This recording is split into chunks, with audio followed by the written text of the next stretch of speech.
بعد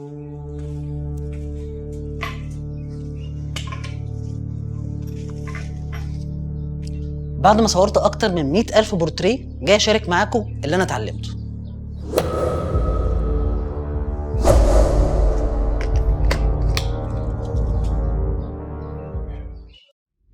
يا مساء الفل عليكم، ايه الاخبار؟ انا اسلام ناجي، بورتريه فاشن فوتوغرافر، والنهارده فيديو جديد. فيديو النهارده مميز جدا بالنسبه لي لانه الفيديو رقم 251 هنا على القناه. الفيديو متعوب عليه وهيوصل لكم فيه شويه تريكات حلوه جدا، فما تنساش لو انت مش موجود في القناه تشترك وتعمل لايك عشان الفيديو يوصل لناس اكتر. اول حاجه الزاويه. في زوايا كتيره ممكن تستخدمها، بس انا في 2 مهمين بالنسبه لي هقولهم لك في الفيديو دوت.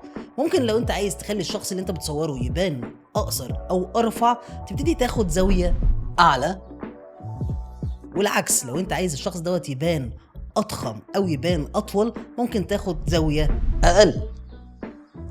وطبعا في زوايا كتير للتصوير زي ال45 والزيرو انجل وال90 ممكن توظفهم زي ما انت عايز. تاني حاجه الإضاءة. المتعارف في الإضاءة هو توزيعها بأكتر من طريقة لتنوير الجسم وباستخدام مصادر إضاءة مختلفة زي ما احنا مصورين دلوقتي، لكن انت كمصور مع الوقت ممكن تدي لنفسك فرصة انك تغير في أشكال الإضاءة، زي انك تقدر تلعب بالإضاءة بانك تستخدم الدارك سايد زي ما انت شايف كده، وهي فكرة انك تخلي الإضاءة عكس الكاميرا. وده اللي هيودينا للنقطة اللي بعد كده وهي الشادوز. من نقط قوتك كمصور شاطر انك تقدر تتحكم في الشادوز، لان زي ما احنا عارفين الصورة عبارة عن ظل ونور، وطبعا نقدر نتحكم في كمية الظل في الصورة بحاجات كتير زي النيجاتيف فيل او اي ورق اسود تقدر تجيبه من المكتبة، تقدر تغطي بيها اجزاء من الاضاءة عشان تتحكم في كمية الشادو بتاعتك. الاضاءة المهملة، احنا في فيديو كامل اتكلمنا فيه عن اسامي انواع الاضاءات، ممكن تشوفه في الاي اللي موجودة فوق دلوقتي، ولكن في النقطة دي هنتكلم عن اضاءات مش كل الناس بتستخدمها، او بمعنى اصح مهملة. اولهم الباك جراوند لايت، الريم لايت، والمحبب لقلبي الهير لايت. ودولت لما تعرف اهميتهم صدقني هتفضل تستخدمهم على طول.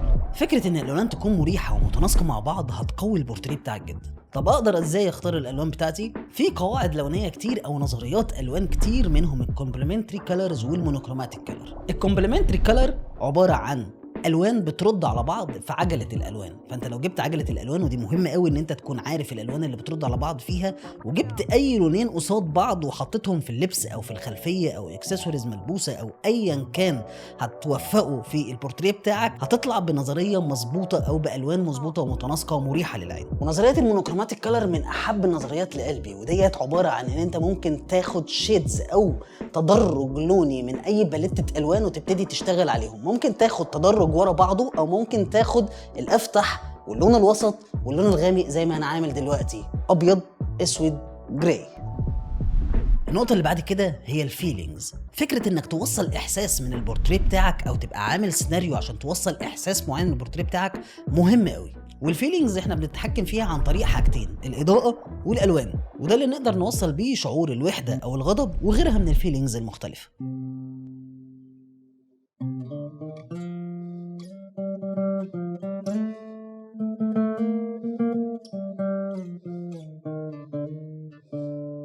اللي تقدر تبرزها بالالوان والاضاءه.